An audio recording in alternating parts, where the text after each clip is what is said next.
کیا تمہیں معلوم نہیں کہ آسمانوں اور زمین کی سلطنت اللہ ہی کی ہے اور اللہ کے سوا تمہارا کوئی دوست اور مددگار نہیں، اور مشرق اور مغرب سب اللہ ہی کا ہے، تو جدھر بھی تم رخ کرو ادھر ہی اللہ کی ذات ہے۔ بے شک اللہ صاحب وسعت ہے، باخبر ہے، وہی آسمانوں اور زمین کا پیدا کرنے والا ہے،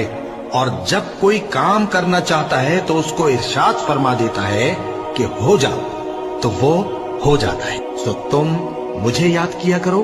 میں تمہیں یاد کیا کروں گا، اور میرا احسان مانتے رہنا اور میری ناشکری نہ کرنا۔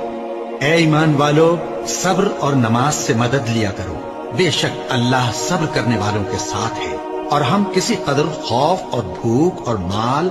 اور جانوں اور میووں کے نقصان سے تمہاری آزمائش کریں گے، اور صبر کرنے والوں کو بشارت سنا دو کہ ان لوگوں پر جب کوئی مصیبت واقع ہوتی ہے تو کہتے ہیں کہ ہم اللہ ہی کا مال ہیں اور اسی کی طرف لوٹ کر جانے والے ہیں۔ اور اے پیغمبر، جب تم سے میرے بندے میرے بارے میں دریافت کریں تو انہیں معلوم ہو کہ میں تو تمہارے پاس ہی ہوں، جب کوئی پکارنے والا مجھے پکارتا ہے تو میں اس کی دعا قبول کرتا ہوں۔ کیا تمہیں معلوم نہیں کہ آسمانوں اور زمین